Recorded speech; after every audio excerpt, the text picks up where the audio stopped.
तो शिव शंकर नाथ भोलेनाथ कोई ऐसा व्यक्ति है जो उनसे शत्रुता मोल लेगा?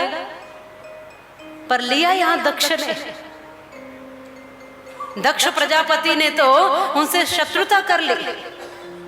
कारण क्या था? देखा विधि विचार सब लायक, दक्ष है कीन प्रजापति नायक। और बड़ अधिकार दक्ष तव पावा, अति अभिमान हृदय तव आवा। देखा विधि विचार सब लायक। जब देखा ब्रह्मा जी ने कि ये परिपूर्ण है, सर्वगुणों से संपन्न है, तो प्रजापतियों का मुखिया बना दो दक्ष प्रजापति को, जो सती जी के पिता है। तो मुखिया बना दिया।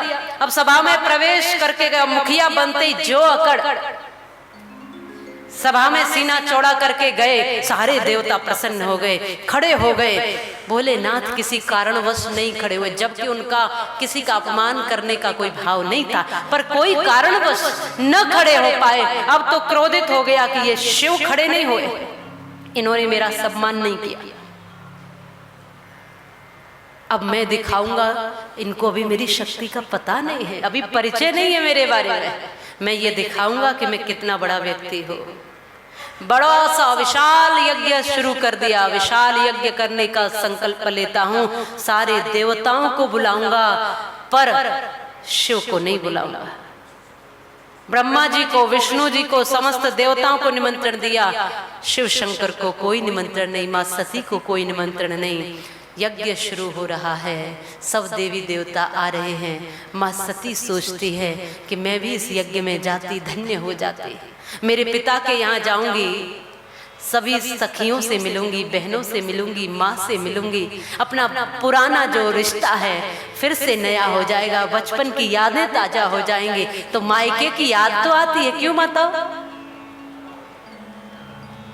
अब माँ सती मायके जाने के लिए भगवान शिव के पास आई, पूछने के लिए। बोली सती मनोहर वाणी, भय संकोच प्रेम रस सानी। क्या कहती है मां सती?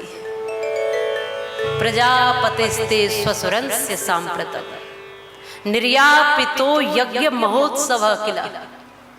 जब मायके जाना हो माताओं को तो बहुत मीठा मीठा बोलते हैं।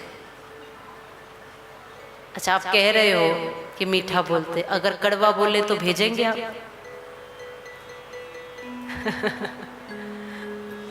तो मीठा बोल के ही काम होता है, तो सती जी से ही सीखा है। सती जी मीठा बोल रही है। प्रजापतेस्ते स्वसुरस्य सांप्रतम, निर्यापितो यज्ञ महोत्सव किला। वो ये नहीं कहती सीधी सीधी नहीं, बड़ी चतुराई से थोड़ा सा बात को घुमा फिरा के मीठा मीठा सा बोल रही हैं और कह रही है, हे भोलेनाथ, आप यहाँ बैठे हो, आपके ससुर जी यज्ञ करा रहे हैं, आप यज्ञ में क्यों नहीं जाते? ये नहीं कहा मेरे पिताजी के यहाँ यज्ञ हो रहा है, आपके ससुर जी यज्ञ करा रहे हैं, कि थोड़ा अपनापन लगे भोलेनाथ को कि मेरे ससुर जी। भोलेनाथ ने कहा, देवी जरूर जाना चाहिए, पर कोई निमंत्रण आया है? निमंत्रण तो कोई नहीं आया प्रभु। तो जब निमंत्रण नहीं आया तो कैसे जाएंगे?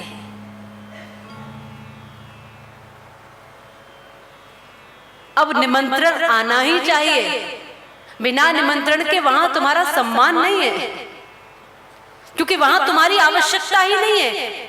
आवश्यकता होती तो तुम्हें बुलाया जाता, तुम्हें दूर रखा गया है, तुम्हें बुलाना चाहते ही नहीं है तुम्हारे पिता, इसीलिए तो तुम्हें निमंत्रण नहीं दिया। चलो मुझसे कोई दुश्मनी थी, तुम्हें तो निमंत्रण दे देते, तुम्हें तो बुला लेते, तुम तो पुत्री हो उनकी। लेकिन अहंकार है दक्ष प्रजापति का, इसलिए इस समय तुम्हारा जाना उचित नहीं है, इस समय जाना उचित नहीं है। कभी बाद में चली जाना, या जब अहंकार कम हो तब जाना उचित रहेगा, पर अभी जब अहंकार सर चढ़ के बोल रहा है, अब जाना उचित नहीं है। लेकिन सती मैया के मन में हो रहा है कि धनुष, वो यज्ञ तो अब हो रहा है, सभी बहनें तो अब मिलेंगी, सभी सखियां तो अब मिलेंगी, फिर कब मिलेंगी, बार बार मन में आ रहा है। और भोलेनाथ ये समझाने का प्रयास कर रहे हैं कि इस समय दक्ष के भीतर अहंकार है, और जब हमारे भीतर अहंकार आता है तो मानवता अपने आप चली जाती है, हमारी बुद्धि और विवेक शून्य हो जाता है, हम निर्णय लेने में असमर्थ हो जाते हैं, अहंकार हमें कहीं का नहीं छोड़ता।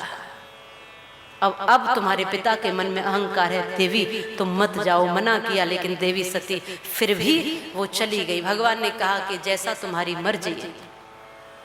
देवी सती फिर भी आज यज्ञ के लिए आगे बढ़ गई। भगवान ने अपने गणों को भेजा और ये सोच लिया कि होई ये सोई जो राम रचि राखा और को कर तरक बढ़ावहे। अब तो वही होना है जो परमात्मा चाहते हैं। अब मेरे रोकने से जब बात नहीं बनती तो विधि का विधान कुछ और है, गति कुछ और है, अब कहीं और जाना है। अब समझ गए प्रभु भोलेनाथ जो त्रिकालदर्शी हैं कि अब समय कुछ बदलना है। मां सती वहां पहुंची, किसी ने सम्मान नहीं किया, किसी ने देखा भी नहीं। बहनों ने तो मुस्कुरा मुस्कुरा करके आपस में कहा, देखो बिना बुलावे कि सती आ गई है। मां ने हृदय से लगा लिया, मेरी पुत्री है, मेरी बेटी है। दक्ष प्रजापति ने तो पूछा तक नहीं, दक्ष न कछु पूछी कुशलाता और सती ही विलोक जरे सब गाता। दक्ष ने तो कोई कुशल भी नहीं पूछी, अपमान हुआ फिर भी सहन कर लिया। सोचने लगी देवी सती कि अब यज्ञ मंडप में जाकर देखती हूँ मेरे भोले बाबा का कितना सम्मान है। मेरा तो अपमान किया इन सब ने, मैं अपना अपमान सहन कर सकती हूँ, पर मेरे भोलेनाथ का अपमान मैं सहन नहीं कर सकती। तो भोलेनाथ का अपमान न हो इस यज्ञ मंडप में, उनका सम्मान ही होगा ऐसा विश्वास था। लेकिन जाकर देखा तो सत्य ही जाए देखे तब जागा और कतहु न दीख शंभु करि भागा।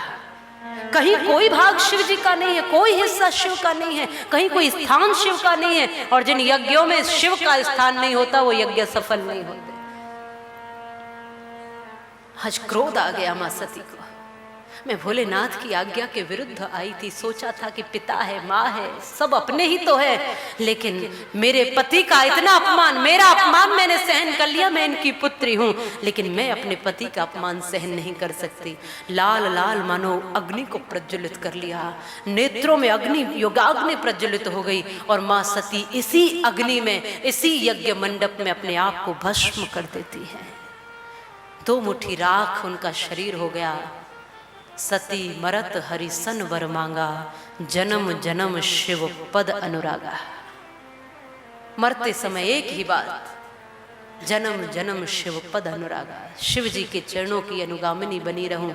बस इतना कहते हुए हे शिव, शिव को याद करते हुए अपने प्राण त्याग दिए। हाहाकार हो गया, पूरी सभा हाहाकार करती हुई इधर उधर दौड़ने लगी। यज्ञ विध्वंस हो गया, भयंकर स्थिति पैदा हो गई।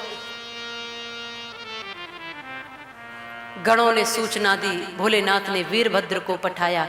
यहाँ भोलेनाथ के इस वीरभद्र ने सबको दंड दिया, शीश काट दिया इस यजमान का जो बना बैठा है अहंकार घमंड में।